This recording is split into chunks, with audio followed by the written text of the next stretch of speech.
Last time on Cursebreaker, we finally started our journey to Tildry after a few last-minute errands. The road started out muggy, buggy, and miserable on an unusually hot spring day, but a group of kind strangers turned the day around when they shared their meal with us. Partway through the day, we crossed a crystal-clear stream where the party stopped to swim, then walked a few more miles before setting up camp. Before the end of the night, a bright light in the sky fell towards the party, revealing itself to be an ancient golden dragon. As it drank from a nearby pond, Snack approached the dragon cautiously and ended up making a new friend. I'm not jealous. Not at all. Dragons are silly.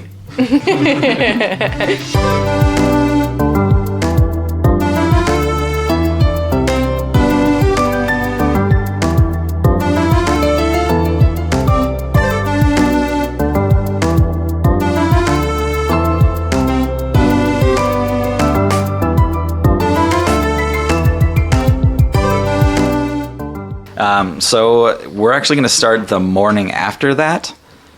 So that was kind of the last big event of the night, is you all had witnessed this dragon touching down, taking a big swig from the pond, and Snack approaching it to try to make some appeal to join the Golden Dragon Flight, which it didn't exactly let you in, but it did give you a Golden Dragon Scale, Snack. When you all awake the next day, Holly, you see... your pack looks like it's been rifled through. And yeah, a few things in your tent look just a little out of place. Holly immediately pats her pocket to see if Henri, her chameleon, is safe. Henri's fine. Okay, good. She okay, and then she'll just start digging through her pack and looking to see if anything got taken. You put all your items out one by one into the tent, and you see that everything is accounted for except a cat statue that you had picked up back in Lamplight. Mm. It also crosses your mind as strange because nobody's supposed to be able to get anything out of the Pack of Privacy. That's the whole point. This is very, very odd. Who's closest to me? Who's in your tent? Probably Uli. She asleep. Busted. I'm gonna roll over and just smack Uli in the chest, in her boob. What? I'm gonna smack her again in the boob again. Ow! Stop, man. Uli, wake up! What? I think someone was in here last night. Unless I don't know. There's something missing from my pack. It's just really weird. Is your stuff okay? Is my stuff okay? Your stuff is okay. You both notice the front of the tent is open a little bit and flapping in the wind. I think someone snuck in last night. I have this pack, that no one is supposed to be able to get into, and something was taken out of it. So I don't know how the fuck that happened, but it's scary. I mean, do you sleepwalk? Have you done that? No, I don't think so. I mean, I wouldn't know because I'd be asleep, but and I was none of my past lovers have told me. And she winks at Uli. Oh. Yeah, I suppose they'd know, huh? Yeah. Could something have gotten out? Just rolled out? So the two of you are kind of looking over your tent and all of your things. How do each of you sleep? What are the effects that you need around you to sleep? I sleep face down. You just plank? Out. I flop onto my face. I plank and then I pass out. Plank to sleep. I think Holly sleeps in the fetal position on her side, curled up. Mm-hmm. Do you have any magical pillows or... No, okay. I don't travel very often, so I probably have pretty slim pickings for traveling gear. So outside of this tent, who else is up? Who's an early riser? I think we've established that the three of us, myself, Bert, and Snack, are all kind of late risers. Yeah, I think that's correct. Yeah. We're probably still sleeping then. Yeah. So boys' tent is still asleep. Sure. I'm boys' tent. Yeah. That's so exciting. You get to be in the fart tent. You get to be in the tent. You're a stinky boy. Does the skeleton sleep in the tent? The skeleton. Yeah, how do you sleep with Do you skeleton? take it off like shoes? Yeah, I take it off. I do a nice brush down of all of the bones, and then I stack them neatly as I fold my trench Oh, cloak and all of the clothes that the skeleton wears. Do you leave the skeleton outside like you do with shoes when you're camping? No, it stays inside. I do all the brushing and cleanup outside, but then I take it inside and fold it nicely, and it kind of like is its own shrine kind of. Sure. Where it I place it just above where my head is going to be while I sleep. Yeah. And then I sleep below it. Good. So you don't have to slip into like a dewy skeleton in the morning. Yeah, nothing worse than that. Slimy. Yeah. A damp skelly. So then if it is just Holly and Uli that are awake, eventually your search leads you to look outside of your tent where you see a cat statue standing in the grass just a few feet away from your tent in a different pose than when you initially found it. Uli, do you see that? That you mean the cat thing? Yeah, that's definitely not how it looked when we got it, right? I mean, I don't remember.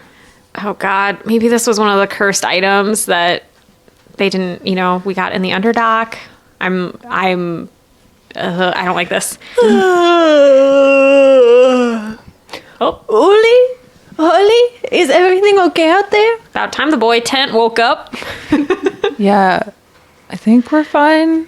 There's something weird happened last night. The cursed statue is alive, probably. Tibio makes his way out of the boys' tent, and he has his cloak folded and like wrapped around his shoulders like a blankie shawl, and just like tiptoes out of the tent, all tiny without a skeleton on. Cute. Oh my God. And he's so like cute. rubbing his eyes with his hands and still yawning and stretching.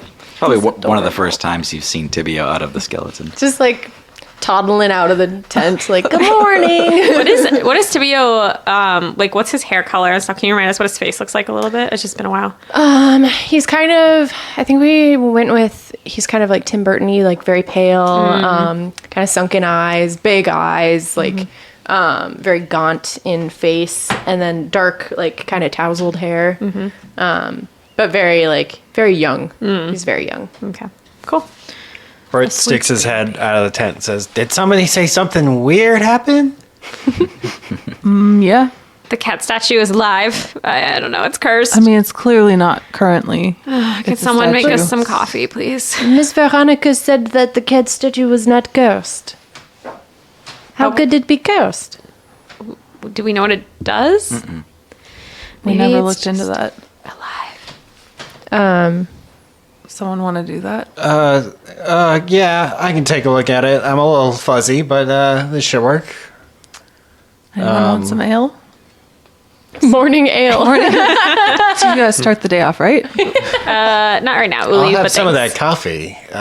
Do we have coffee? Can you make coffee? Because I don't know how. I all we don't have is know cocoa. how either. We have cocoa and ale. Snack slithered out towards the fire pit and found that there was still some embers and is now boiling some water for cocoa. Hell yeah. Bert's going to cast Identify on this cat statue. Okay. I'm going to get rid of Detect Magic because that Identify is just like way too good. Ousting it. Yeah, that's let me good. Check.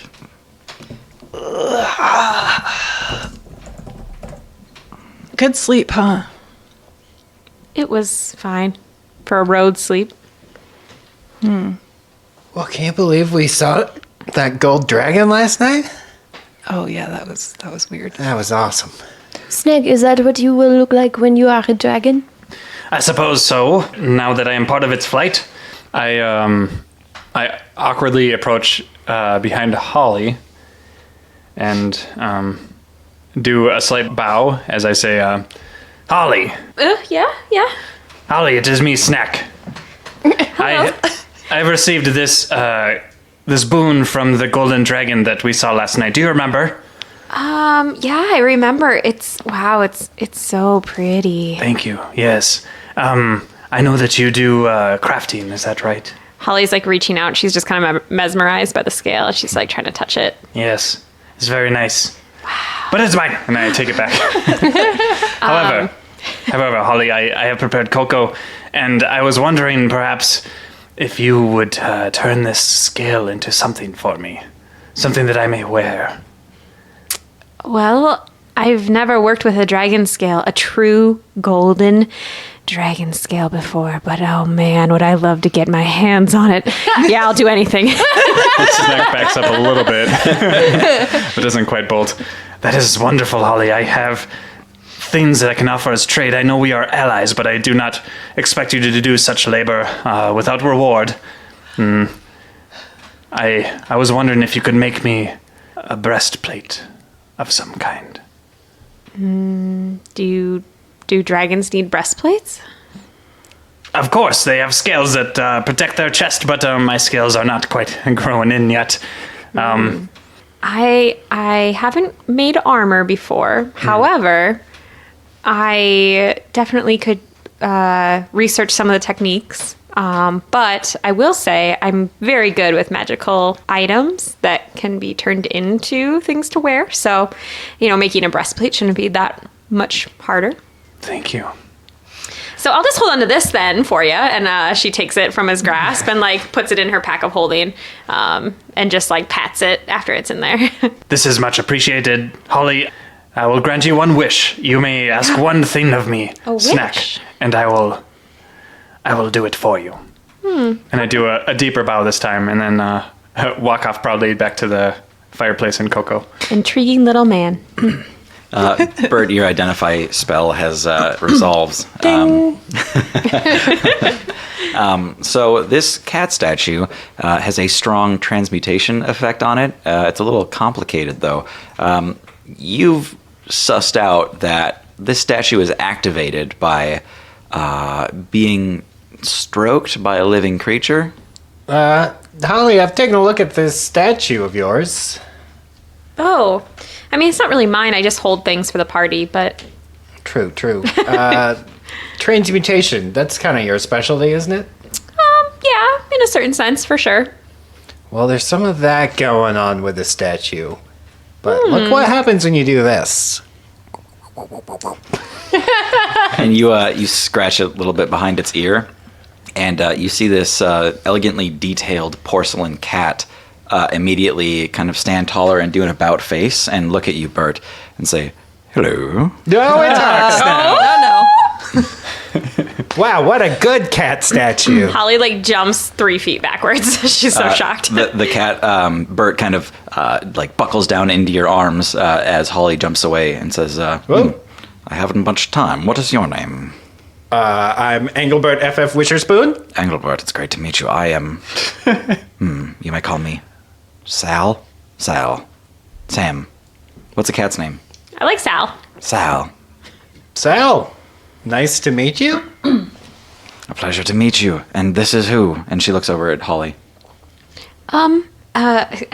Pleasure. I'm Holly Hyacinth. Intriguing. And where are we? And it just gets super wide eyes and looks around at the field. Well, we're just down the road on our way to Tildry.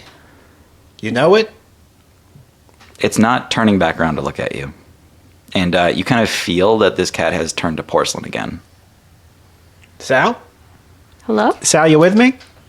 Holly's gonna get close to it again and kind of tap it on the back of the head a little bit with her finger. You try it. And it reacts to that. It starts kind of chasing your finger around, and it looks at you and it says, Holly, so great to see you again. How long has it been? 2 seconds, sir. Wait, before you go, what are you? I am a cat. Oh, cool. Do you do something? I exist, as you do, I assume. I've been to this place before. I believe Engelbert Wisherspoon brought me here once. Yo, yo, right here. There he is, the man himself. It's so great to... And it turns back into porcelain. Ah, Sal. Oh, Oh, man. It's 10 seconds. this cat needs constant attention. I cast Mage Hand to pet the cat. Give me an Arcana check. Wow, nat 1! Oh, Great. Okay. neato! Destroy this So statue. you find out right Smack away. it. You find out that Mage Hand doesn't does not make the cat come alive. Womp womp. Sorry, I was wrestling with saying turn on the cat. It does not make the cat. Doesn't make the cat not porcelain. Not only that, but with this mage hand, you tried a little harder to activate it, and you pushed it out of Bert's hands, and it hits the ground, and it shatters. It breaks into two pieces. Oh no! Sal!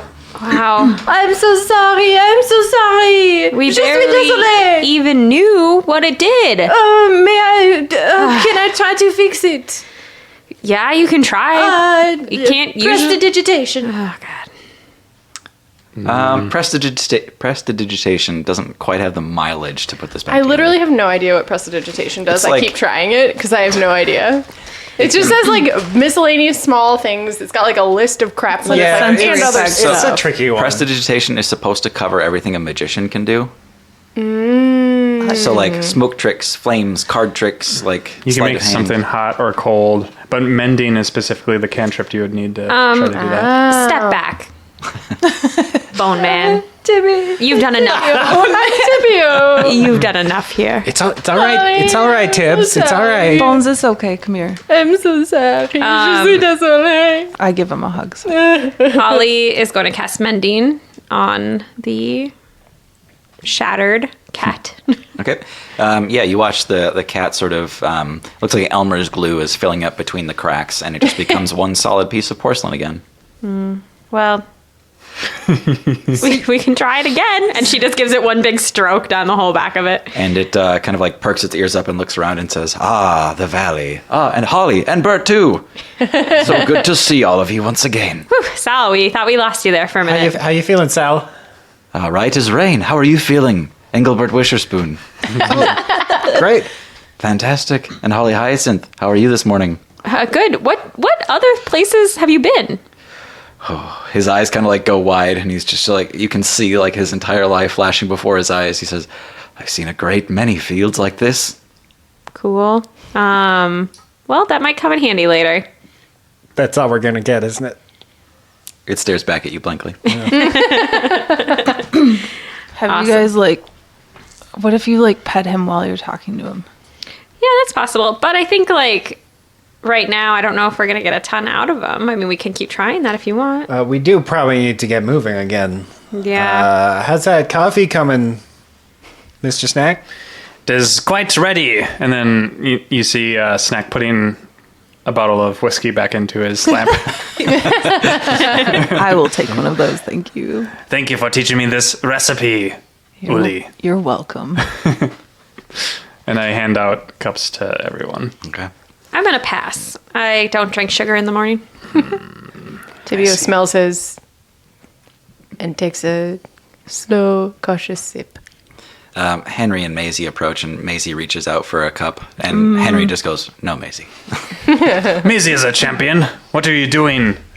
She is a champion, but pretty sure I saw that. And he points to the where your whiskey is stashed. I look back at Uli and shrug. And In this realm, or whatever, I don't know where you came from. Kids can't be champions yet. They have to. seems so prejudiced. It is. It's really. We're working on it. There's a lot of revolutions and stuff. It's an unfair standard for kobolds and humans. Yeah. I see. But just imagine that Maisie has to become a dragon before she can drink these. Yeah. As you all are putting your tents down and packing up again to move along, a wagon comes rolling down the road not too far from you. You see it's just a lone man, kind of right at like retirement age, driving a covered like canvas like Conestoga wagon. So he's 90 years old then?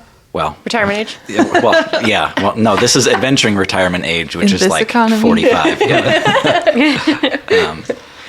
Yeah. Rolls past you, and he actually kind of turns in toward your encampment, and he just holds up one arm, and he just says, "Hail!" Well met, stranger. Says, "Young adventurers, huh?" Yeah.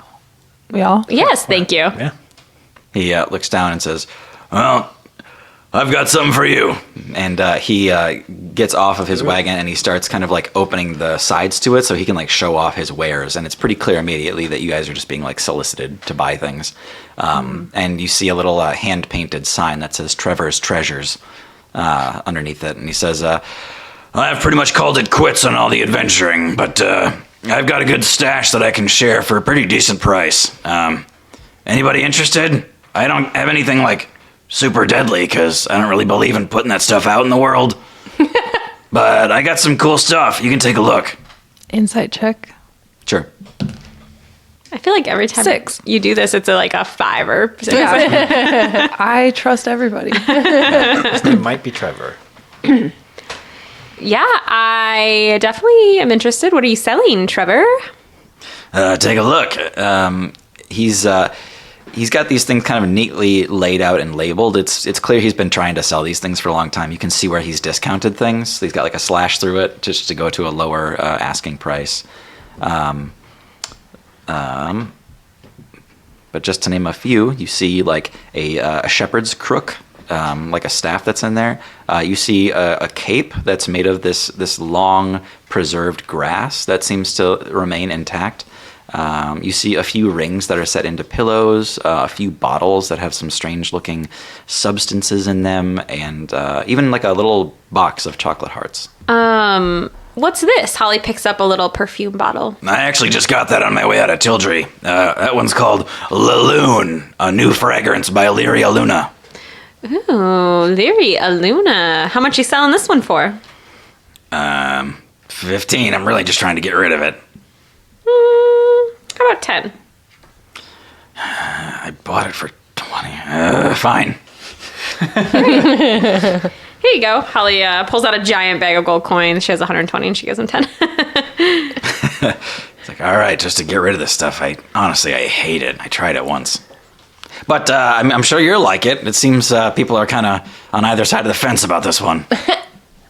The perfume, when applied, will give you a plus 10 or minus 10 to your charisma checks based on the person, and that is a 50-50 roll as to whether they like the perfume or not. Cool. So do I roll or do you roll? You can roll it. Yes. Yeah. Okay. Anybody else need some adventuring gear? Snack has his eyes on the cool-looking dagger. What is this item? This is my sick-looking knife. It's pretty scary, huh? What would it cost for me to procure it? Asking for 40 gold here. You got it? 40 gold. I look around nervously and I set my bag on the table. He weighs it in his hand. How much do you have in there? 145. He says, yeah, this might be enough. Well, I do want this dagger. Well, all right. I'll make a trade. Here you go. Hey, What? we're gonna learn how to count later, but I can handle this transaction. I know how to count. Oh, All the way- jeez, look, there was so much more gold in here than I thought there was. Oh, yeah, sorry, I just needed 40. I wasn't trying to scam you or anything, little guy. Good. Otherwise, I would find a good use for this dagger already. And Well, now I don't want to sell it to you. is what I would say if I was an aggressive kobold, but I am not. I'm reasonable. He very hesitantly hands it over to you. So the sick-looking knife is a +1 dagger, so +1 damage, +1 to hit. And it can also be drawn as part of an intimidation attempt, giving you +40 a roll, because this is a sick-looking knife. Cool. What is this ring? Oh, the tracking ring? Oh, it's a tracking ring?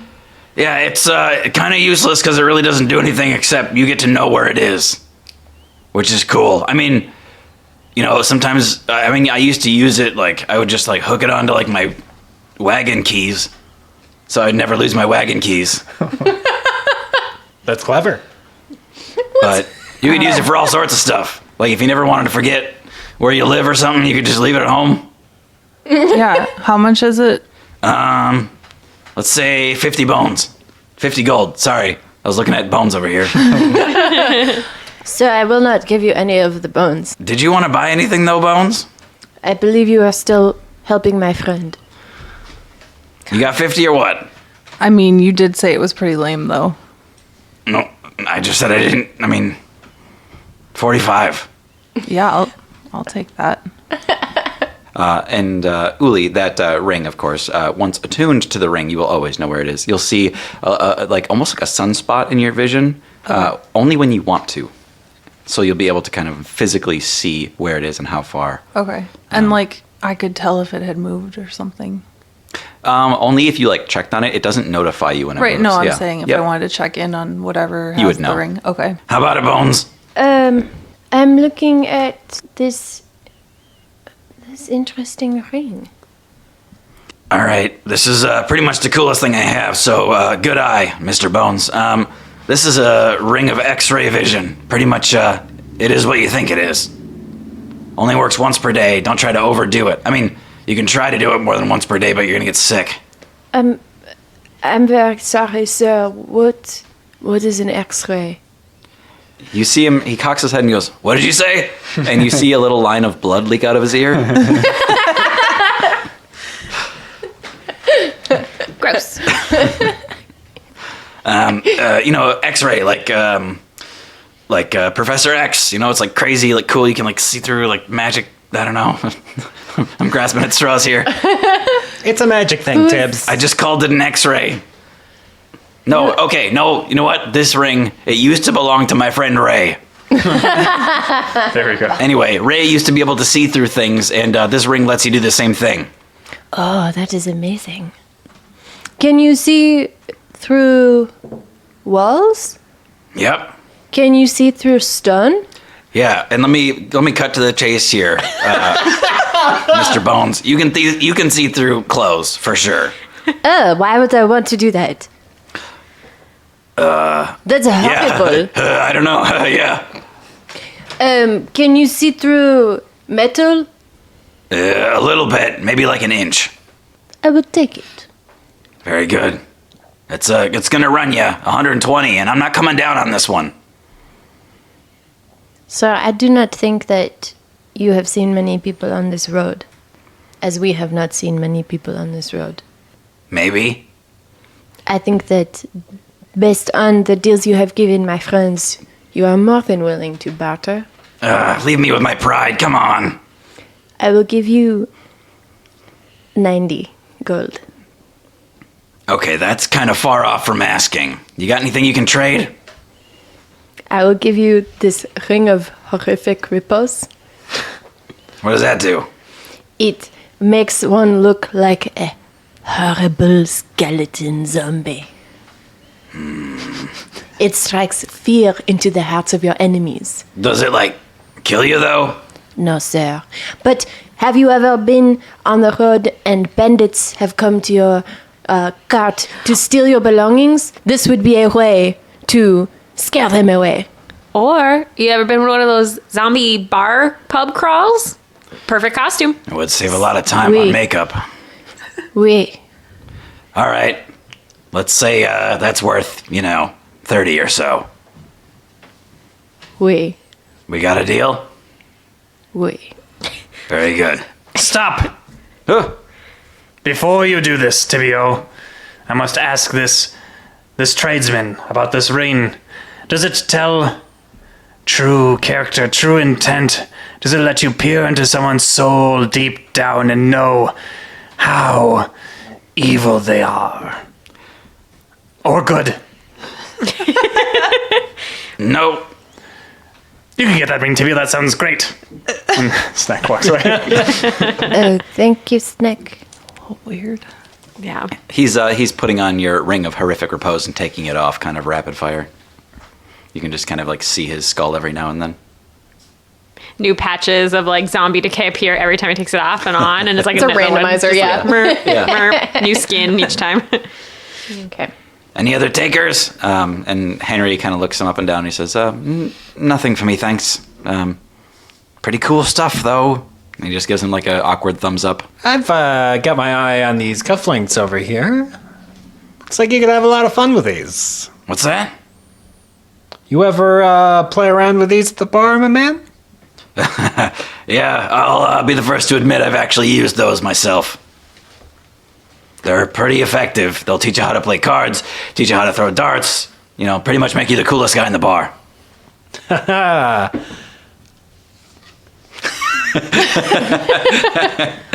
Would that be a new experience for you? I'm guessing, maybe? Depends on who's telling the story. I see. Well, first time for everything, right? Only 40 gold. Sounds like a deal. Cha-ching! I mean, he hands you over the barfly cuffs, which give you 1 constitution, unarmed proficiency, playing cards proficiency, and darts proficiency. I also lean down with the same area. I was kind of standing by the potion still because I got the perfume, and I was looking at another little bottle next to it, and it's so cute. And Holly's just like, "What does this one do?" And she like holds it up, and it's so cute. Yeah, I'm surprised you even found that one. That's my teeny tiny potion. I've never found a use for it personally, but they say it turns you pretty darn small. I'd say a person your size, you're looking at like fairy height, maybe 6 inches. I'll take it. How much? It's 20 gold, which I know it sounds steep for something so small, and 20 gold. it only lasts 10 minutes. 10 minutes. It's gonna be cool, I promise. Oh my gosh. How about 10 gold for 10 minutes? How about everything for free? How about that? Is that better for all of you? Yes. 15. Around the All right, 15. We're the worst. You got anything for free though? I mean, yeah, I picked up something that was cursed, but you don't want it. Cursed? Yeah, it's this. I mean, you're not going to want it anyway. He shows you this brooch. This, like, it's got, like, gold and silver and brassy tones, but you can tell it's all just, like, painted metal. And it's got a definitely fake gem in the middle. But you can kind of tell that it's also dripping with, like, cursed magic.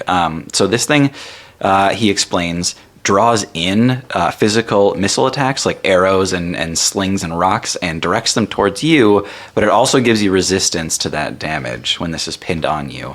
The brooch depicts a chicken with an arrow through it. That is so sick.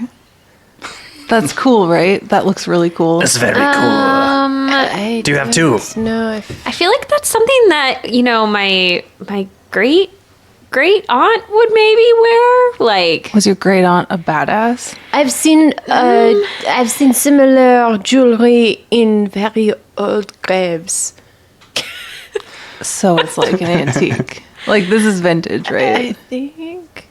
I mean, yeah, vintage, but not the good kind, Uli. What are you talking about? There's a chicken with an arrow You know, through it. Uli, it doesn't matter if we like it, if you like it. It matters. Plus, there's the curse. I mean, not to I mean- ignore the aesthetic value of it. The curse doesn't seem so bad. I have cursed items, Uli, and it is fine. Nothing bad has happened to me. I don't know if that's true, Snake. You were very ill. So, does this curse remain on the item, or does it transfer to the wearer? No, it just kind of sits on the item, so as long as you're holding it, you're kind of a target. Which if is you're to not- say, this wagon, I feel like, has been getting some of this curse kind of rubbing off on it. Feel like whenever Bird has to take a shit, it's my wagon. So I don't know if that, But like if you take it off. you should be free of it. Yeah, Okay, cool. I'll take it. I don't feel great about putting this out into circulation, but I hope you're putting it to good use. Let's just say I like stole it or something. Sir, we know someone who can remove curses, so if that eases your mind at all. You had me at I stole it, and he tosses it out. Can we call this episode Ballistic Bird Crap? Yes. After shopping just a little bit and getting some neat items, you all get your backpacks on and whatever, and get back to Time marching. for bed. No, I'm just kidding. Get back to marching. It's still early a.m. When you start out, and it doesn't take you long before you get to pretty close to the mouth of the Hedge Mountain that would lead you through the mountain. As you kind of round the bend, you see a group of minstrels, like traveling performers, all gathered up by a wagon. A few of them are like day drinking. Some of them are just laughing and eating. It's maybe like 9 in the morning at this point. You also see a giant like scar in the ground. It looks very fresh. It's just a bunch of like upturned dirt in a line. Maybe like 8 feet long, but it looks like something kind of exploded right here. It looks like a tree fell in the ground, and the tree is nowhere to be seen. Great, a bunch of bards, just what this trip needed. Yeah. Not my favorite people. Wait, you don't like music? I don't like bards. Why do you not like bards? Don't they just play music and entertain? They fashion themselves as such great storytellers, but they miss the nuance of the written word. I see. So they do not write books the way that you do. I'd say not. I see. It sounds like the world would be better off if these bards were not here. Is that? I mean, no, they're just annoying. They don't need to be unalived. We'll see. Okay. You get pretty close to them, and you can hear them talking a little bit.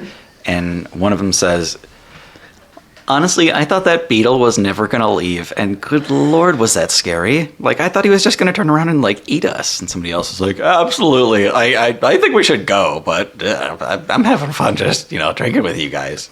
Did he say beetle? Beetle. Hello there. Hail, bards. And yeah, it's literally like 7 like feather in cap bards, and each of them have a lute, and they're just like in a circle, and they turn around to you, Just like birds. and they go, "Hello, hello, hello," and they go, "You're flat." I couldn't help but over here, you were just passing by, but did you guys say that you saw a beetle person not too long ago? We did. We saw a beetle this morning. A beetle man, right? Not just like a little bug on the ground. A bipedal beetle. Oh shit, that's pretty good. And when I say this morning, I mean perhaps 1:30 in the morning. Woke all of us up. Oh man, did they talk to you or just passing by? They didn't talk to us, but they talked amongst each other. It seems they had a bit of a row. Were they traveling by foot? Mostly, there was a beetle who was riding a wagon, and some sort of a handsome chap with a large sword on his back that was walking with them. No. Was there a woman with them driving the wagon? I think so. Interesting. And what about like a scraggly looking guy? Kind of looks like he might sell you some questionable elixirs. No, but it was a big wagon, so somebody could have been inside it. Which way did they go? Well, that's a good question. We didn't see all of them leave. They got in a fight, and they sort of spread out. But the beetle definitely went north around the mountain. Did they not take the path through? Maybe they took separate routes because they couldn't agree which way to go. The woman kind of turns into her troop and says, "Did anyone see where the man went?" And they all kind of shrug and says, "I don't think so." Did you hear what they were fighting about? Vaguely. Somebody said we should be giving people elixirs, and somebody said not so soon, and they split up. Interesting. So the beetle left the area, didn't go through the tunnel up there. Correct. Well, at least the tunnel's beetle free. But then the cart woman and Emery. Ugh. That asshole. Yeah, I'm not scared of them. Oh, the cart went with the beetle. Oh, it did. It did. I thought the beetle like flew away or whatever. And no one stepped out of the cart. The cart and the beetle both went north. Somebody stepped into the cart, and there was a lot of shouting. And then Pretty Boy started throwing his sword all around and made a big scar in the ground. He got real upset about it. That's what caused this? That's what woke us all up. Wow. That sword is cursed. He So is in did- danger. Sword guy dipped, We didn't keep track of him. He left first, and we don't know where to. but he didn't go with the cart. No. Okay. Heavens no. Well, thanks for the detailed report, folks. Yeah, I appreciate you. What's your troop called? The goof troop. Ba-da-ba-doo-wop, ba-ba-doo-bop. That came deep out of my soul. I don't know how that happened. We are called DuckTales. Awoo. We're gonna get so sued. Quick, more IPs. Let's go. If we say enough brand names, they'll all cross the wires and Yeah. no one will be able to sue They'll all us. Right, sue yeah. each other. Fantasy DuckTales. They just got to put fantasy in front of it. So as you're speaking and kind of parting with this troop, you see another group of just like merchants and like regular people coming out of the mountain. And they're just kind of like laughing and talking amongst each other and calmly like walking out as if they had just kind of finished their journey through the mountain. And they just sort of pass you by and their conversation sort of dies down and they do the tight lip kind of nod at each of you as they pass. Hello, how was the tunnel? They look at each other and they say, "It's pretty boring." Good. Boring's Very good. And they pass on by, which leads you to the front of the tunnel through the Hedge Mountain. The Hedge Mountain is named so because it's sort of the lush green hedge that separates Tildry from what they consider the rabble, which is Lamplight. When you reach the entrance to the Hedge Mountain, you see the same lamps from Lamplight that just line the entry here that make it the most unintimidating tunnel you've ever seen. It's so brightly lit and well paved, at least for what you can see. I don't trust it. Insight check. Okay. Can you Three. insight check? I the call tunnel? 3. It would be an investigation check, but you'd have Okay. to tell me what you're looking out for. Or you can do a perception if you don't know. Bad vibes. Do perception instead. Can I insight for bad vibes? It's a vibe check. Material component is incense. 14. Okay. Yeah, it does that movie effect where it's like zooming into the tunnel while slowly angling itself a little bit, and Uli just kind of has this dizzy moment staring down the tunnel, and you're like, something's in there. And as everyone else walks past you into the tunnel. So I'm getting bad vibes. I mean, a little bit. You're just like, tunnels are bad, man. Like, something could happen. Tunnels are bad, man. Something could happen. Finally, someplace nice and cozy without all this open sky and bright lights and strange creatures and... Yeah, it's probably the first time you've been able to put your hood down. And be comfortable. This will be a good journey. I will lead the way. I'm quite versed in these dark places. Okay. It's not very dark, but go right ahead, Snack. And Holly Soon. just kind of follows him around. Snack, I am so glad you feel comfortable in this tunnel. Yes, you will as well soon. You will feel safe. Thank you. Ominous. Are the bones happier underground? The bones are happy to be of service, no matter where I am. Great. As you march through the tunnel, occasionally it's narrower, occasionally it's wider, sometimes it's more paved, sometimes it's more natural. Passing by other people coming the opposite direction is a little bit of a challenge sometimes, but for the most part, this is a very unintimidating journey that anybody could have. And the whole first half of the day kind of passes in that way until you reach the halfway point in the Hedge Mountain, which makes it kind of the ideal path, is that there is in fact a true halfway point in this that's a giant, hollow, open chamber. And so you step into this chamber, and an underground river is running through here, kind of perpendicular to your path, feeding a little cave pool. There's also like an opening in the ceiling where there's some sunlight coming through, and a bunch of greenery is like spilling over the hole into this cave. And there are other travelers here, but they're all like sitting down on blankets and like having their like lunch breaks in the sunlight. And this just seems to be like the check-in spot where everybody rests halfway through. This is kind of unexpected inside a mountain tunnel. It's lovely. I would like to stay. Yeah, it's very peaceful here, even though there's a lot of people. I'm peeking around like something's gonna drop. She's continuing her vibe checks. Yes. Henry says, I am a bit famished. Can we stop for lunch maybe? Yeah, considering I had nothing for breakfast because I passed on that Cocoa Heroes feast. Yes. Yeah. Uli's recipe. Yeah, if you have some food Henry. That'd be great. Yeah, I've got some more of leftovers from last night. Hope you like old bread. Love it. Did we seriously not pack food when we left? None of you brought food. Yeah. We never care about provisions in any campaigns Right. that we do, so we did not think And this is- time And that now we would This have is to. probably the only time you'll need to care about in this campaign at all. So you all sit down to have a break. The stream here is cool and drinkable if anybody needs water. You see other people drinking from it as well. I'll fill up my canteen. Oh, good idea. Yeah, I think you all have canteens, don't you? Yes. Can I Yeah. use my tantrum tankard as an actual Yes. tankard? Yes. Okay, then I do that. No, the water just kind of like falls out of it magically. Yeah. As you're waiting there, a wagon comes up from behind you, and you hear Henry, Henry, and a guy jumps off of his wagon and starts kind of slapping Henry on the back, and he goes, "Henry, good to see you, old man." And Henry turns around and recognizes a friend of his.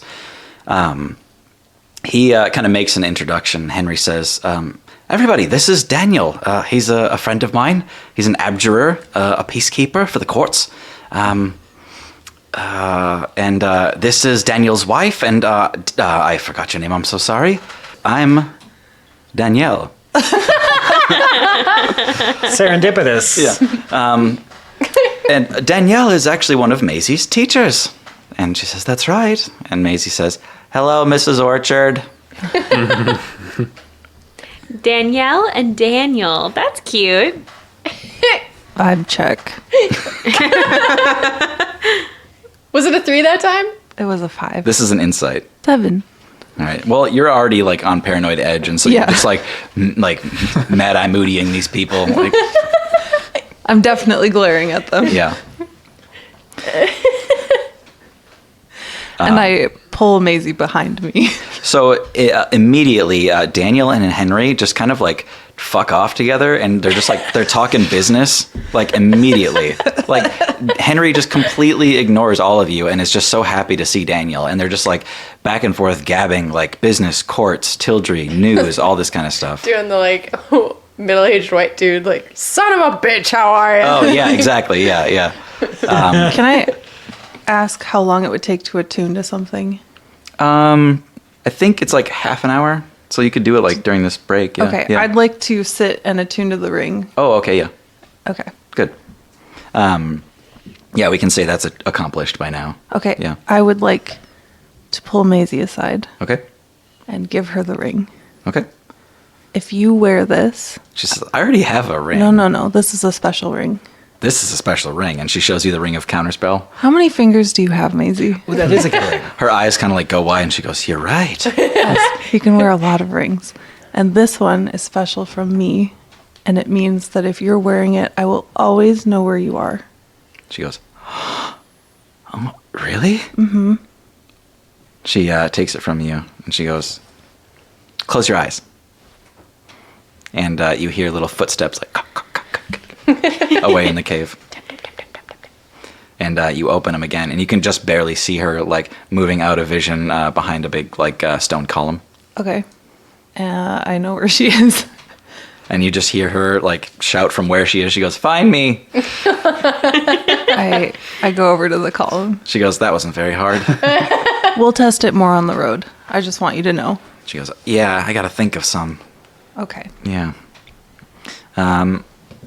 When Henry comes back with Daniel, they're both doing, they're like, "Oh, so good to see you," kind of thing.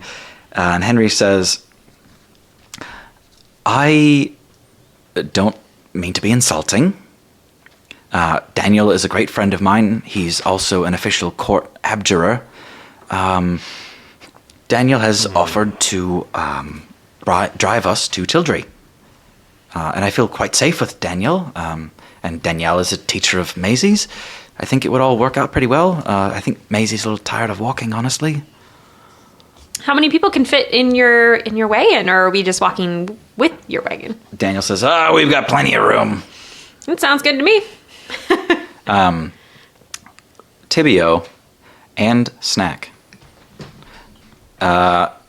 This is rather simultaneous. Tibio, where is the bone talisman? In one of my countless pockets.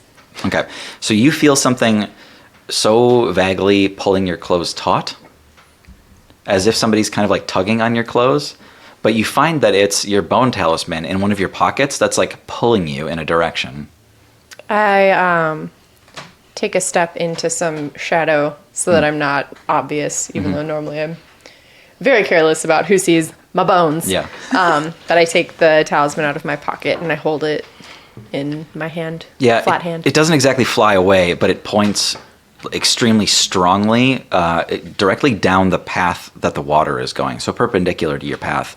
But the stream that's running through this cave, it wants to go in the direction of that water. Your bone does. Is there a path alongside the stream, or is it just a Not water? really. There's not like a man-made path, no. And Snack, your scepter is it's been like whispering your name ever since you got into the cave, and now it's changed its message. It says, Snack, What? you must follow the stream. You must follow the stream, Snack. Your power is in the stream. My power. Infinite power. Infinite power. So I get low to the ground and I kind of like inch my way towards the water. I'm watching Snack mumble to himself and get closer to the stream, and I see the finger bone in my hand pointing at the stream in the direction that Snack is heading, and I say, Snack, But are you trying to follow the stream? how did you know, Tibio? The talisman that I got from the shop What? in Lamplight, it is telling me to go in that same direction. I am hearing a voice in my head that is telling me power lies down there as well. Power? What kind of power? If two people agree there is power down there, we should probably I go did check not it say out. anything about That's- power, but I would like to take this to the group. I don't think they need to know. We can branch out and be our own allies. Snack. You and me. Snack, it Tibio. is no. We should not abandon our allies during this adventure. We should talk to them first and make sure it is okay. Fine. Thank you, Snack.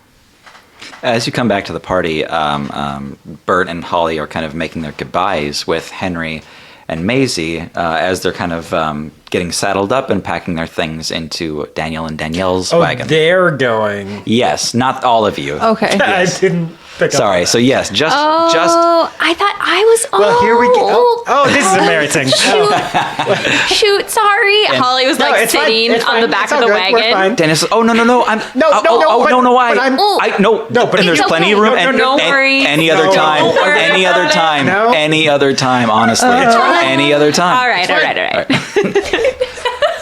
Should cut about half of that. no, it was excellent.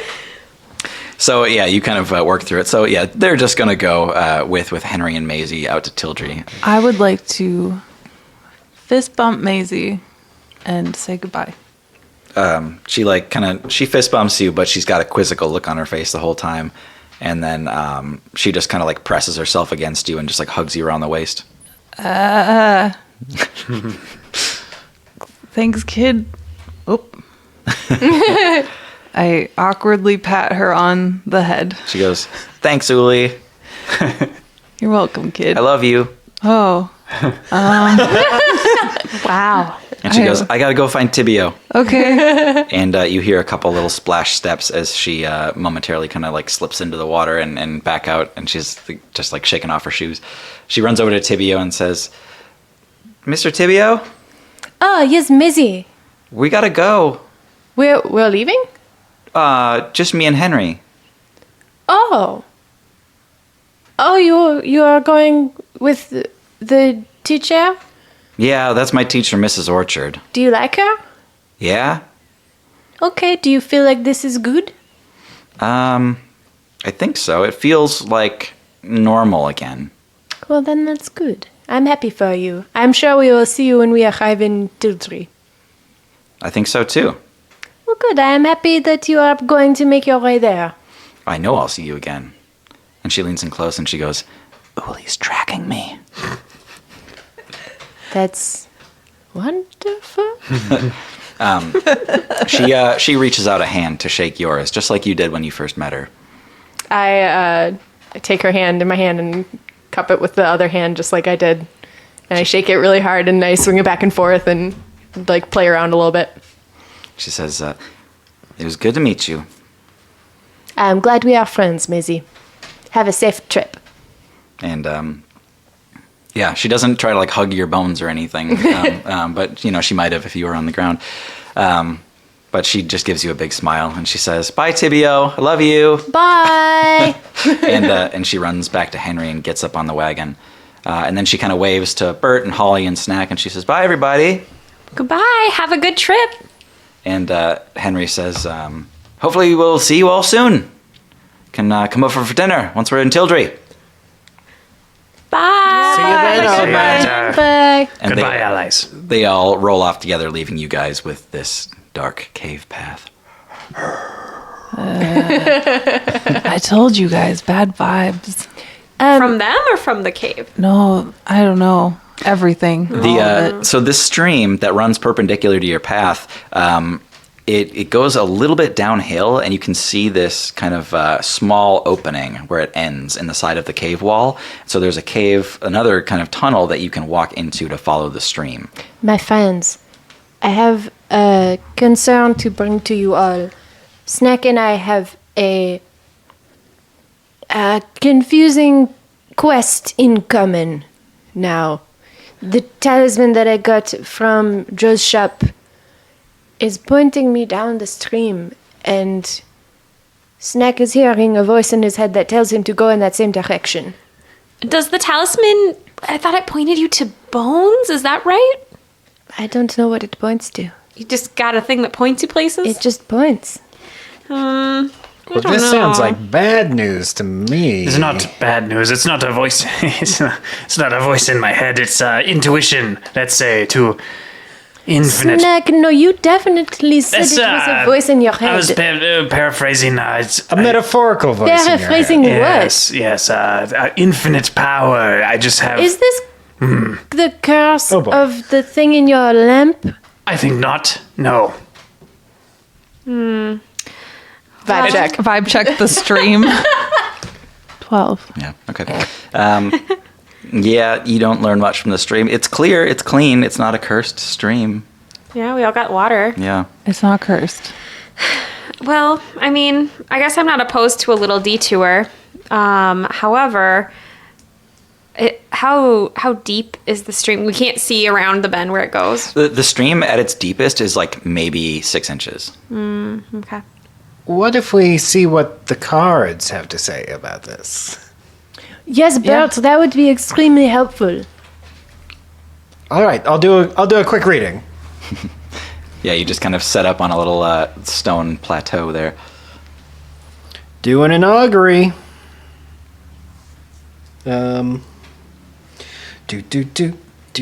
Flipping cards.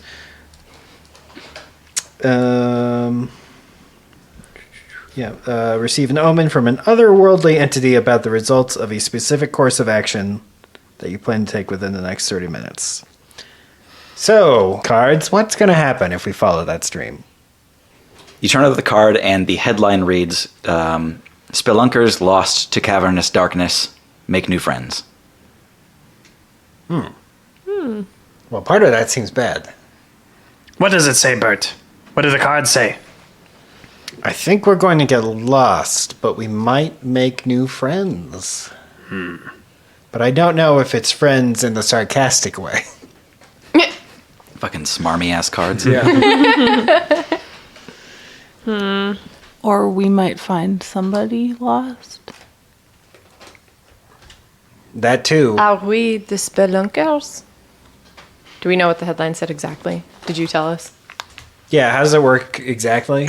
So when you Do turn I o- like get this vision or whatever? you turn over the cards, and it literally you can see like a Times New Roman printed headline that just says that thing. Yeah. And then it kind of fades away. Yep. That's what it said. Can't really tell you more than that. Well, I want to go down the stream because I have this new spell I really want to try out on you. I can cast Water Walk on everybody. And I know it's not a very deep stream, but it might be fun just to try it. It would keep our shoes from getting wet. Yeah. So I vote yes, let's go. I notice you all wear shoes. I do not, but I still want to do this. A powerful argument. Yes. Is there anything we can do to make sure we don't get lost? I always know where Maisie is. Yeah, as long as she stays fixed, you're never lost. Yeah. Yeah. All right, so you continue down this tunnel. The cave system here goes a little bit deeper, and the walls are all like worn down by water pressing against them constantly over years of erosion, so it's all smooth. And after a while, all you can hear is your footsteps in the water, and then the trickling of water kind of flowing around you. And then the tunnel opens. Wait, I have a question. Yeah. Does water walk make footstep sounds, or is it silent? It probably still sounds like a little bit, just like little footsteps in water, but your feet stay completely dry. Okay. Does it work like the moving sidewalks in airport where you just stand on the water that's because it's fun. a stream? It absolutely does. That's Yes, awesome. you're all just locomoting at like 5 miles per hour down the stream. It's so peaceful. It's just like underwater world when you go in the underwater aquarium. It's like a little tour. Stay to the right if you're not walking. Walkers on the left, please. Also, this spell is dope because I can just cast it on up to 10 willing creatures at once. Nice. It's a whole party. Yeah, And that's- it's level 3. So How long does it last? it lasts for an hour. Cool. Yeah, so that's pretty cool. Wasn't there a ring of water walking or something Yes. like that? Yeah. Yeah, but that's just one person. There were a couple. There was one other magic item that like literally did what a spell I have does. Yeah, that makes it hard to Yeah. want. As you guys move a little bit deeper into this chamber, you feel it open up, that you don't get that kind of condensed feeling where everything is in so close. There's also not a lot of light sources here, or really any. So the dark vision people are at an advantage. And then if you guys have any light sources, that would definitely help out here. Is that everyone but Holly? I think Yeah. so. Stay close, Holly. Okay. Yeah, I don't have any light source spells either. Can I do minor illusion light? I don't think they produce light. I don't think they can produce Well, light. I have or some heat. haunted candles. Can't create light. Ooh. You're right. It's fine. yeah. I'll just Yeah. hold on to Tibio's arm. I'll use the candles. Okay. So yeah, Bert lights a candle, and do you want to use multiple or? Are they like single use? One's don't know. probably Yeah, yeah. fine. It But- just like floats around. Yeah. So it's just it's haunting Bert, just floating around his head, trying not to burn things. You kind of feel the echoiness totally die out of this place, and you can't really hear anything except for the water kind of going off the edge of a cliff, which isn't much of a sound at all. It's just sort of a slow trickle. Especially the people with dark vision, and Bert if he gets close enough, so Holly can see. This is a cliff, and it's a deep one. Even if you have dark vision, you can see the cliff wall, but it just sort of fades out to gray and black eventually. It's more than 60 feet down for that reason. Whoa. How much more than 60 feet? You'd estimate that this could be more than 100 feet down. Okay, so my Yeah. rope. No. More than 63 Right. and a third or whatever the fuck. And probably to both of your sickening surprise, Snack and Tibio, both of your items are pointing almost straight downwards. Is the stream any bigger here? Not really, widens out just a little bit, but it's not any deeper, and then it just runs straight off a cliff edge. Okay. Snack, you hear, jump. You must jump, Snack, and your wings will sprout from you. I of course believe I will do this. Snake, what are you saying? Is he? This is what he was doing before he said he had to go down the stream. Do not worry for me, companions. I will fly. And Snack Oh, jumps. Snack now! Yeah, is anybody going to do anything about Snack jumping? I try to reach out, but I feel like I'm way too late. I wasn't expecting him to jump off a cliff into darkness. Okay. I probably would have done the thing where you just move forward, bend over at the waist, but you can't actually even get your arms up in time before he jumps. Yeah. I got nothing. Okay, so Snack disappears over the edge. Snack, you do not sprout wings. You plummet, and you disappear to everybody's vision. Immediately after that, Oh, no, Snack. Mr. Snack. Snake, he is gone. What a dummy. Oh, God. you're all kind of looking over the edge of the cliff when you hear, idiot. What? And you see a little bit of the dimmest yellow golden glow from behind you as you see a long kind of yellow line. and then you realize it's Emery's longsword. Oh, God. And he says, I can feel it too. It's calling out to me, but I'm not going to jump off a cliff for it. He's crazy, right? Oh, Emery, this is just not the time nor the place. He says, Emery, is it from the sword that No. you feel it? It's not from the sword. Just, you can't feel it? You're telling me you can't feel that. Look down there and tell me you can't feel it. No, I see this talisman is telling me I need to go down, but I don't feel it the way that you do. He says, Talisman, where'd you get that? How'd you get something that pointed you straight here? I got it from Joe's shop. Where'd you get that sword, man? That sword is what was at Joe's shop as well. How did you get it? I didn't buy this at Joe's Elixirs. I bought this in the Underdock. Yes, sir. Yes, from Joe. What? He owned that shop with all of those things. Right. Shit. You seen Joe lately, Emery? Not for 12 hours or so. Yeah. Well, okay. Is there anything you can do to help Snack? I'm at a loss here, guys. I'm worried he might be really hurt or worse. He heard Uli's voice, and he just, like, wheeled around and looks at her. Hey, what's up? Is Joe alive? Says, Joe's alive. God Yeah. damn it. He's not doing great, though. His lung isn't going to heal.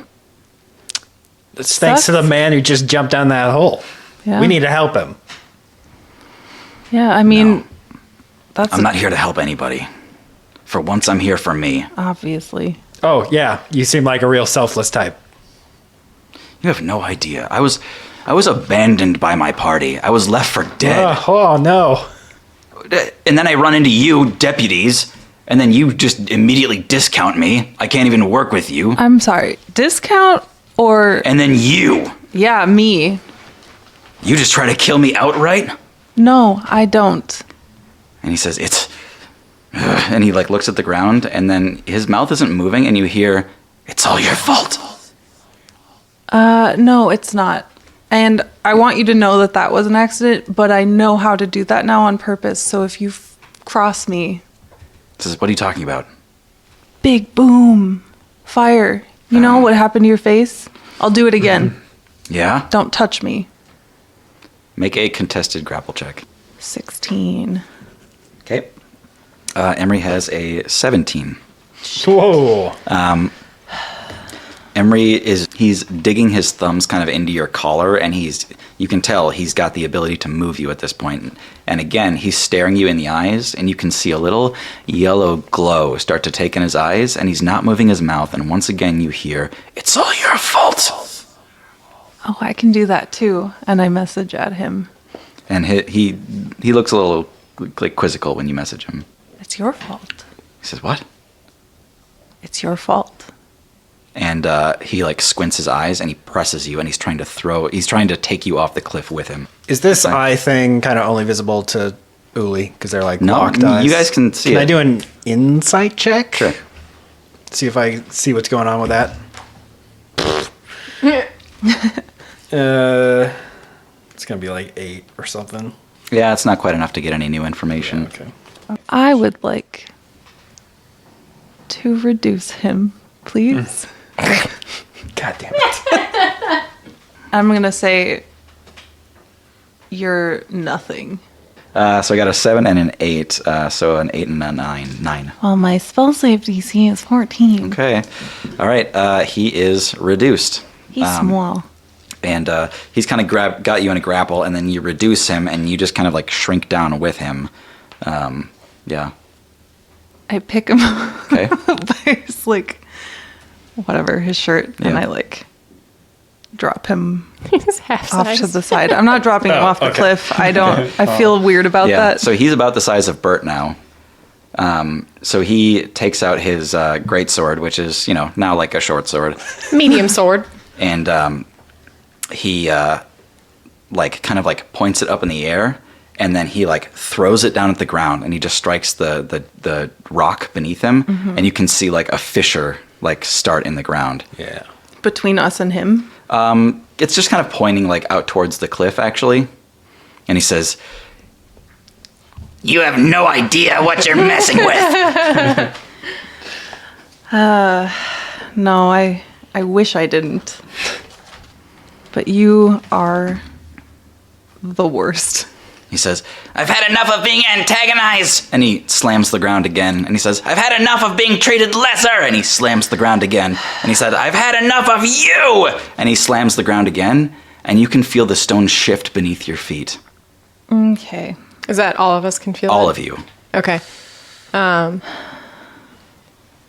I have been, during this whole process, agonizing over Snack having jumped, and I keep checking the talisman and like trying to see if there's, like trying to peek over the cliff and see if there's anything down there that I can see that I can tell that it's safe, that Snack is there. And I keep calling over the side and hearing nothing, and I'm just like, I can't figure out how Snack would have gone, and like if I'm trying to go to the same place, should I have gone with him? And I eventually look back and see that the cliff is starting to come apart anyway, and I jump. Okay. And Emery is charging you, Uli, and he's like hitting the ground and trying to just cause as much damage as possible. What are Bert and Holly doing? Holly is probably freaking out and looking. She looks at Tibio and just watches Tibio walk off the cliff, just like and then she's like, "Oh my god!" And then she turns, wheels around, and she is going to. How close am I to the people that are? So you guys jumped, and then so it's just It's you and Bert and Uli on the edge. Yeah. on the edge of the cliff. Yep.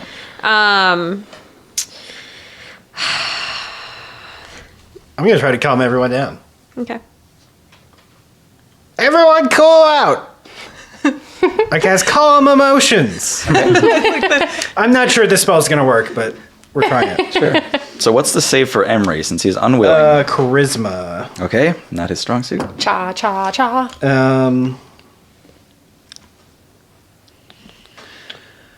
Yeah, okay, yeah, charisma check. I Okay. guess. Emery stops dead in his tracks and looks at you and he goes, I'm sorry, Bert. So, okay, so what this does is it either suppresses any effect causing a target to be charmed or frightened, which I don't think I want to do. The other one is you can make a target indifferent about creatures of your choice that is hostile toward. Okay. So I'm doing that one. Okay. Yeah, same effect though. He stops dead in his tracks and he looks at each of you just kind of with like a blank expression, and he looks down at the sword in his hands, and that's pretty much it. But you guys can still feel a few stones shifting around your feet, and it feels like this is slowly giving way. All right, are we calm now, little Emery? He just kind of looks up at you like a scolded toddler and shakes his head yes. Hey, bud. What's that over there? He looks. I grab the sword and I throw it off the cliff. He runs and jumps after it. Well, All right. 3 down. Wait, did Tibio go too? Yeah. God. he jumped. Tibio Holly? has like a barrel cage thing. Yeah, so- a roll cage a little bit. It's like when you're in elementary school and you build a toothpick cage for an egg. egg. Oh yeah. my god. Don't break the tibia. What do we do? What do we Except do? I'm also prepared to cast web the closer I get to the bottom. Holly, the ground is sliding away from beneath you. I'm gonna cast Cat's Grace on myself, or I have Enhance Ability. It's a 2nd level transmutation, and I can choose any of many things. And I'm actually gonna do the same. I can cast it at level 3, and I have 1 more spell slot, so I'm gonna grab Bert by his shoulder and be like, better hold on, and I pull him off the cliff with me, but I cast Cat's Grace on us so we can potentially try to land on our feet. So as you're falling, you guys both kind of like gravity correct yourself, much like a falling cat, where you guys like roll the way you want to be, and this like is cool. you're kind of like dodging out of the way of stones that are falling near you, and you're just like, we're gonna be fine, like as you're falling. Tibio is much farther down, and you're alone, but you're ready to cast your web if you have to. Guys, Yeah, you're pretty. hello? You're the last one up. I cannonball. So, Snack. Yes. Wind is rushing past your hair. You're scales. You can feel it underneath your scales, your Yeah. wings if you had any. You have this blissful moment where you're just waiting for your wings to spring out from you, wondering if it's going to hurt or not. And then you hear the scepter laughing. What's so funny? There is no power. And the voice leaves you, and it kind of sinks in that you're in a bad way. You feel something vibrating at your hip. Not now, Genie. I'm falling. That's what I was afraid of. Now, Snack, you know it's not in my best interest for you to perish. You told me to trust people, Genie. Why can't I trust this scepter I have? Because it's not a people. Now, Snack, you have one limited wish you could use. I suggest you use it. Wish. So that we can stay friends. Wish. Do I know that my allies are also screaming and falling with me, or is it just me right now? Yeah, because you heard and you saw like the explosion of rocks and stuff. You assume they're on their way down. Genie, I have my wish. I wish for thousands of pillows to appear below me. That's a lot of pillows. 600 pillows. 600 pillows. I can do 600. Perfect. He explodes out of your lamp, and he has been called upon for duty this time. He is a fully formed djinn of air. He wraps around you so that your descent is very slow and calm and graceful. And he just kind of like holds out both hands, and you just see him like rocket firing like a multi-missile pack at the ground, just pillows of every shape and color and size, just like launching out from beneath him and piling up below. At first, you can hear this distant like splash, splash, splash, and they can start patting up on each other. He gracefully lowers you to the padded pillow ground. After that, you hear a half. So Tibio, you would be the next one to hit the ground. You see this giant like pool. It's a pool of water that is like surrounded by this giant halo of pillows where any rocks would be have been like completely cushioned into safety. What do you do as you near the ground? So as I'm falling, I was mentally prepared to cast web. As I'm getting closer, I see that there's a bunch of pillows. I construct my skeleton around me to be kind of like a wicker ball, essentially. So I'm cushioned in the middle by some bones that are kind of like holding suspended in me, there, and yeah. then the rest of the bones are kind of rounded around, so that whenever I land, I just kind of roll. Sure. So yeah, you like clip the edge of the cliff at one point, and it sends you kind of rolling, but you're totally safe. And you come down on a sort of like pillowed area. So had the pillows not been there, you might have found yourself in some serious Lost some bones. injuries there. But you're kind of like half wet, sitting in the pool on solid ground at this point. I'm very dizzy. Yeah. The next to come down are the graceful Holly and Bert. Wouldn't it be I Emery? think the great sword and then Emery. Yes. None of you see those come down. Oh, interesting. Okay. Yeah. Did we see Emery at all when we were falling? I don't think so. He jumped like really far out to get the sword, and as soon as you lost track of that light, yeah. Okay. I mean, we land, or I land right on my feet on the pillow. Okay. On a pillow. That's fair, yeah. I mean, it's Stick it. several, very many deep magic pillows that prevent you from taking any damage here. And Holly? Holly is standing straight up, and she has like a long 1800s worker woman's dress on, and it goes down to her ankles, and it just sort of poofs out perfectly around her, and she just lands on a pillow too. Princess Peach. Yeah, just like Princess Peach, basically. Just like weightless and dainty. And you all find yourselves in this pool that is deep underground in this mountain. We all do. Oh, thanks, Holly. Yeah. Oh, that's right. Uli. Yep. What, this pool is not deep?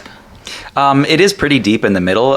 It's just surrounded by this ring of stone that you might have like crashed down onto if there weren't pillows on it. Like, how do you... Maybe like 15 feet. Okay. I cast Alter Self. Okay. As I'm... when I see the pool. Sure. And I do aquatic adaptation Okay. so that I at least am a fish person Okay. when I get into the water. So you get your like little fins and your gills, and you're smooth as a porpoise. And yeah, It's the perfect dive. Yeah. I don't splash at all. yeah. So Uli kind of like splashes down, and there's just like one little kind of behind her. Oh, so good. Yeah. And she surfaces after that, and you guys have reunited.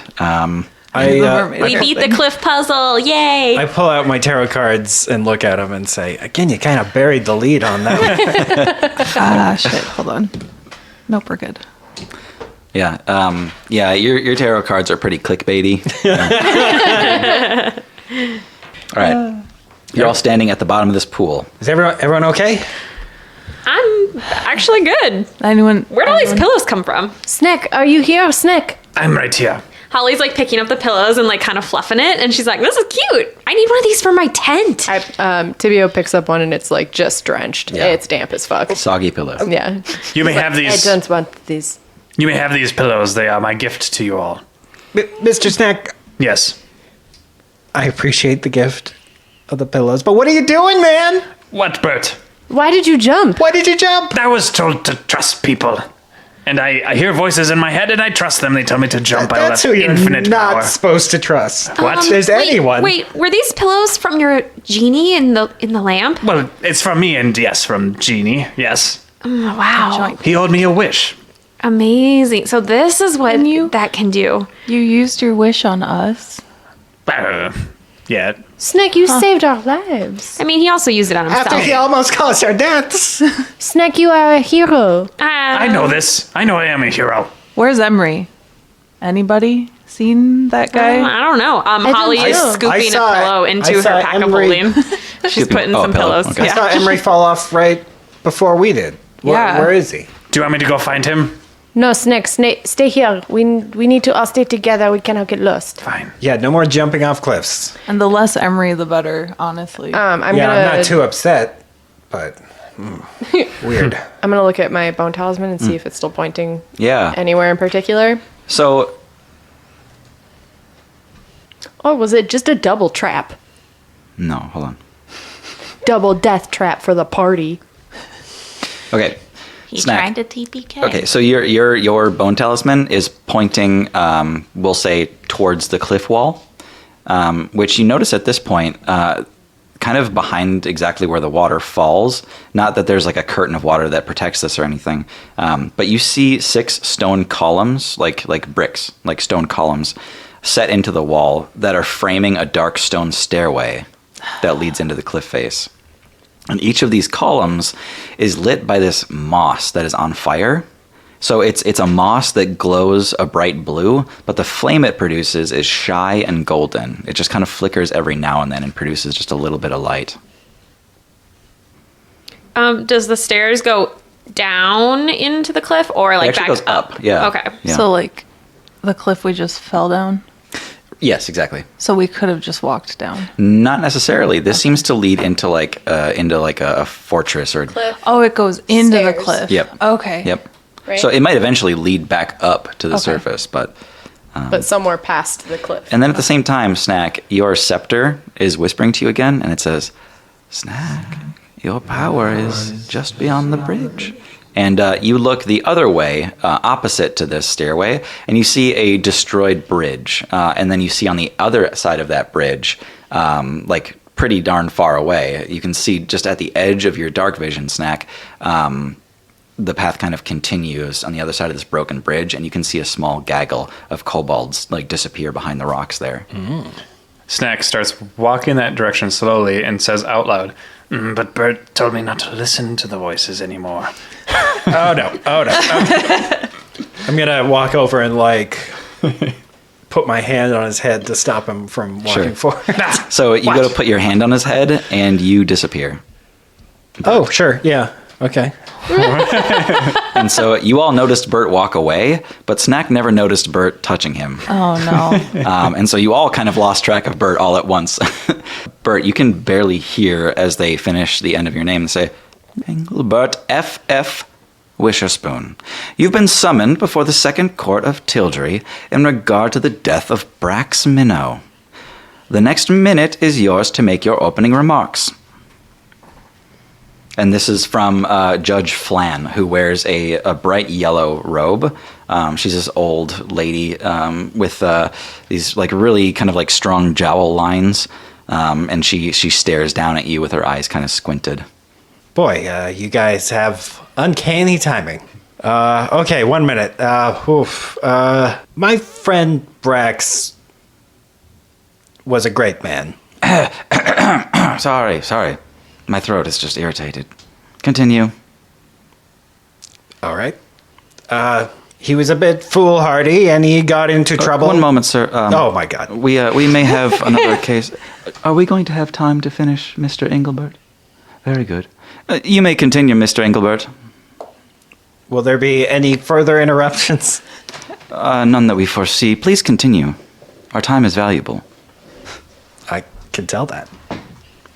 As I was saying, Brax may have gotten into trouble here and then, but it was always in pursuit of justice and what's right. I don't know whatever he got himself... Mr. Engelbert, you have reached the end of your allotted time. The court is disappointed at your lack of preparation. We need you to be physically present in Tildry at the end of 1 week's time for your trial. Engelbert, you are a suspect in the death of Brax Minnow, I'm afraid to say. Wait, I haven't... And I haven't been in Tildry for weeks. You can feel yourself fading away from the toes up. Yeah. What else do you want to say? Yeah. That's fine. Okay. All right. And Bert, you like reappear like right behind Snack, who's like a few more feet, about a minute's worth of feet ahead of you. If I just get a little Why? closer, probably make this jump. You see him like rocking his arms back and forth like he's about to take a 50-foot jump. Misty step the last little bit of it. See what's over there. I'm going to run and tackle him. Okay, yeah, you just tackle him into the damp ground there. What's going on, you two? Ah, Snack, I don't want to see yourself get killed. you just don't want me to branch out and become my own dragon independent and not need you all again. Snack, no, you just can't keep running off. Why do you keep doing these things? Because the scepter, I pull out the scepter. It keeps talking to me and telling me to do Oh my God, these things. what are you doing listening to that thing? It's very persuasive. It tells me about this. Holly kicks his hand and tries to kick it. She like just roundhouse kicks it out of his hand. Make a contested dexterity throw between the two of you. 9. Hannah, Hold on, sorry. 8. But do I get any? just add your dexterity to it. Just dexterity? Yeah, 8. 8. So Snack, you hold on to it. Just barely. Snack, I'm going to do you a favor, okay? All right, I crouch down and huddle around it, put my back to them. What? What, Bert? I put my hand on Snack and I cast Remove Curse. Okay. At your touch, all curses affecting one creature or object end. Okay. Yeah. Cool. So, Snack, you are decursed, and so probably the curse is affecting you, but this would extend to the rod specifically. It doesn't. So it doesn't like end the curse on the object. It the spell breaks the owner's attunement to the object. Oh, okay. So it can be safely removed or discarded. Okay. So yeah, the you just drop the scepter, like it feels suddenly kind of like heavy or like it shocked you or something, and you let go of it. Okay. And you in a lot of ways see the error of your ways. This thing told you to jump off a cliff. It didn't work out, and now it's telling you that there's power that way again. And now it makes sense to you. Probably not. Bert, I don't know what you did with your touch, but I do see that there may have been oversights in my judgment as of late, and I should listen to you more. Someone needs to sing whatever that was. My brain goes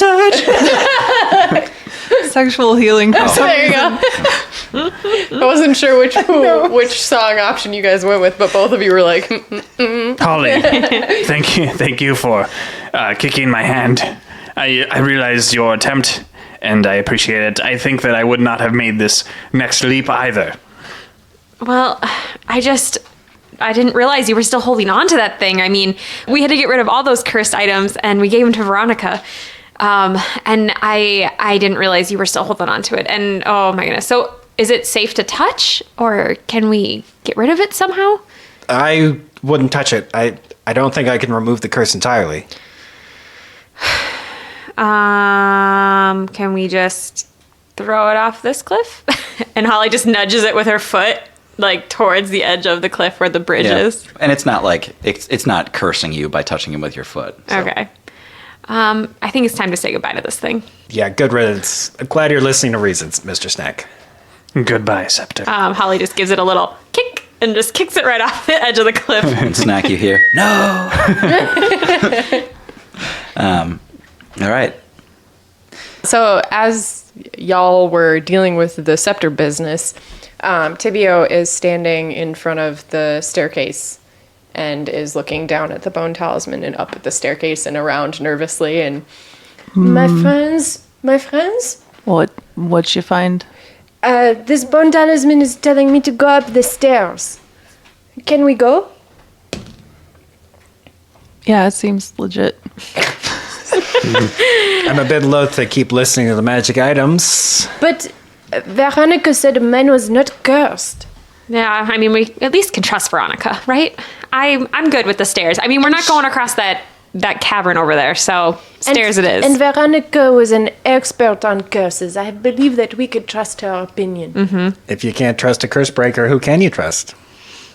Let's do it. And Holly just starts running up the stairs. Not running, but kind of ready to go. The first real room that you walk into at the top of these stairs, and it's fairly dark in here in the entire fortress or castle or whatever this place was, except for the blue gold flicker of this moss, which is everywhere. It's in sconces, it's in little rivers, in little planter boxes, just to keep this place lit. But it seems to burn without a lot of heat. It's pretty interesting. Again, it's a blue glowing moss that produces a little golden flame. When you walk into this first chamber, this is like a guardhouse.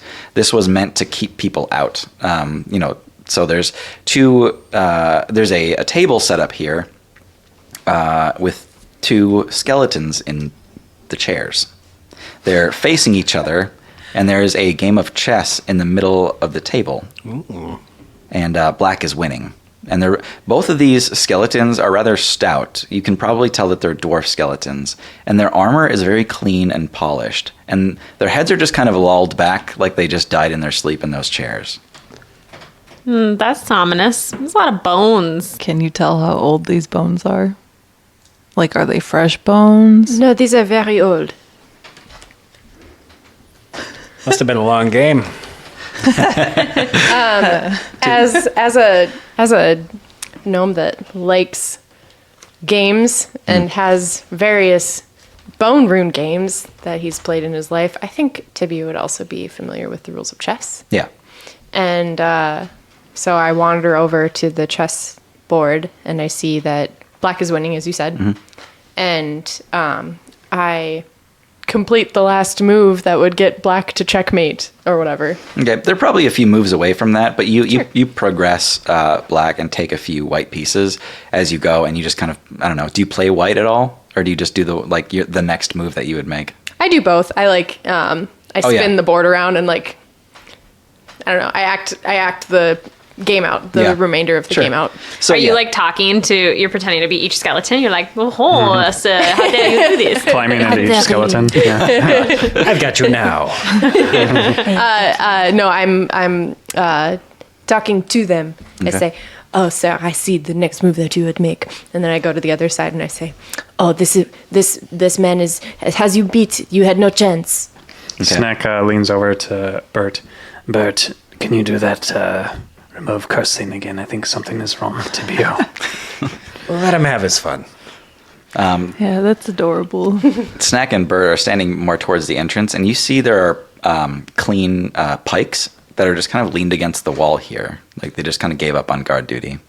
Pikes, you said? Yeah, like Like the fish. spears. Yeah, like the fish. Yep. just a really long fish. And there's actually nothing preventing you from moving forward further into this fortress. I'll stop fucking around with the chess pieces. Does and go on. anything happen when the chess game finishes? Yeah, you hear this noise. It sounds kind of far away, and it goes. So nothing happens with the chessboard. When you leave, though, everybody make a perception check. My special. Good. Perception. Do I get to add my passive perception to that? No, that's Okay. that's something I never use. Well, that's sad. That was my feat. Oh, that you get passive perception? Yeah, Is I it get- alert? I get passive perception and passive investigation +5. Okay. To both. I'll keep a note on that. We don't use passive except she can. Yeah. So you can always roll, or you can just say that number. Whichever's better. Yeah.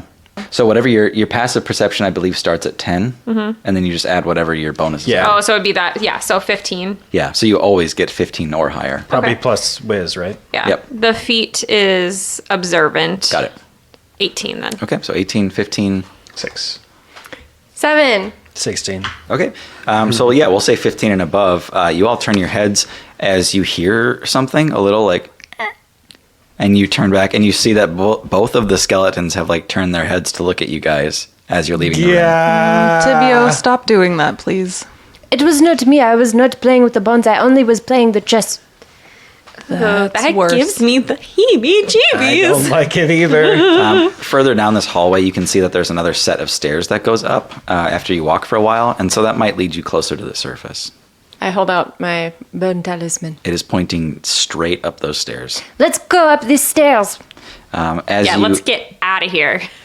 As you walk down that hallway, you see an offshoot to the left and to the right. And then about halfway down the hallway, you see two skeletons standing very close to each other. And they're Standing? standing. They're kind of like leaning against the wall. And one of them has like an elbow out against the wall. And then their hand is like against their head. And then their arm is kind of out in like a I don't know sort of gesture. And then the other one is it just kind of like has its arms like folded against its chest and is like staring off in a like I'm not awkward. Like so they both have this very like faux inconspicuous look about But them. act natural. Yes. Act like bones. Tips. Yes, Bert. What's up with that? Tibio is so used to seeing bones and skeletons all over the dang place that he does not know to be afraid here at all. Yeah. He's like, this is cool and normal. There's nothing occult about bones. This to is, you, yeah, you know? this is just like when the kids at home are playing skeleton. Are these Dorvish shape or Dorvish bones too? All of them. Yep. Holly's gonna. She actually speaks Dorvish. She is going to call out to them and say, "Hey, is this your bone castle?" In Dorvish. Yeah. You hear calling from far away up the stairs. You hear, "Leave this place, please." Yeah, we're trying to. That's on our agenda. You can't. Do you speak Dorvish? Nope. Yeah, I do you speak speak like Dorvish? every language. Oh shoot! I thought I was cool. I studied Dorvish for 12 years in school. Anyway, sorry. Do you guys spend any time on that offshoot going left or right, or do you go straight up the Was stairs? the voice from the bones? The voice came from farther down the hall up those stairs. Beyond the bones? Yeah. Tibio has a one-track mind at this point and really wants to know where this bone talisman is leading because he thinks that it's something awesome. Of course. Yeah. Uli goes with, because protect. Yeah. Yeah. We're sticking together. So this final set of stairs, as you climb up, has these beds of blue moss on either side of it that kind of run up the entire length of the stairs. That gives it this kind of grand approach. And when you get to the top, you see this large stone throne that is built into the wall, backlit by a huge wall of blue and this golden flame. And there's a really chunky dwarf skeleton sitting in this throne, and it's got this huge mace, and around its neck has a large necklace that's got a big square key on it. The shaft of the key is square shaped. It's a stone bone throne. Stone bone throne. And it lies motionless ahead of you. He has a key on his neck? Yes. Oh, this is your bone castle. So, is the talisman pointing to the throne? Like straight at him. Yep. Okay. Is he missing a finger bone? Yeah. Yes, he is. So as you approach, he stands up, and Yeah. he like puts his mace on his shoulder just to rest it there for a second, and you can see that this mace is an elegant, definitely magic item. It's an elegant work of craft. It's really beautiful and adorned in classic dwarven finery. But he kind of gives you this big, mean mug and up and down, and then he goes, "Come on, nobody did anything? Are we giving up now?" And he's walking past all of you, and he's shouting down the hallway. He's like, "We're just going to let anybody in and just grave rob us. Take anything they want." And he turns back to you guys, and he says, and shame on you, by the way. This is deplorable behavior. Go steal something from someone else alive. Oh, sir, we did not come here to steal. Don't steal from anyone. We did not come here to steal. We came because I have your finger. And it, in your hand, laying flat, the finger starts to wiggle back and forth, and then like a magnet getting too close, it turns around and sucks onto his finger that's missing his final joint, and he says, and he just holds it up to his own face and stares, and he says, "My finger? That's everything. I'm whole again." Oh, sir, I'm so happy for you. You are a complete skeleton and you look wonderful. He says, "Wow." And he just drops his mace on the ground, and he's marveling at his hand, and he's walking back to his throne. He goes, "Who are you guys?" And he sits back down on the throne, again, just marveling at his finger. Oh, we are just adventurers passing through, but I found this finger bone and it led me right here, and I'm so pleased that it did. I am so glad that I could help complete your skeleton. I never thought this day would come. I never thought I'd be in an underground fortress full of a bunch of weird bones talking to each other. Oh, Miss Holly, it is just like home. Okay. Is he speaking in common? Yeah. Okay. He says, "Right, so if you're not here to rob everything we have, why are you here?" We kind of fell off a cliff, and then this was the only stairway that we could go up. So, and then the bone was pointing that way, so just seemed right. Tibio has meanwhile kind of inched closer and closer to the throne and is kind of just checking out all of his bones. Yeah, this is the bones of kings feel different to you in a sort of magical aura sort of way, and this guy is giving off that vibe. I'm just holding my hands, not touching his arm, but I'm holding my hands over his arm, kind of feeling the power of the aura of the bones. Not that this isn't really cool and all, but where are we and why and how are you talking? Right, let me make an introduction. Welcome to Castle Dundas. Yeah, what? Castle Dundas. Under the great mountain Dundas. This is Dundas Mountain. So this is not anywhere near Vindorn. Okay. No. You can address me as King Mumble. Mumble Dundas. Mumble? I said it clearly. Are you the fifth? I'm the last. Why? There's a song, the Mumbo number 5. I wasn't sure. Damn you! No!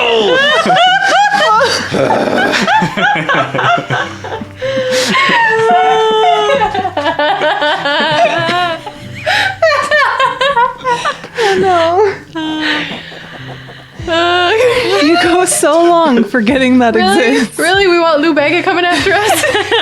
Oh, he'd be happy for the attention. Is this our first dead stop? Yeah, I think it is, honestly. You got me. Yeah. Oh. That's good. Yeah, we can pick up next time.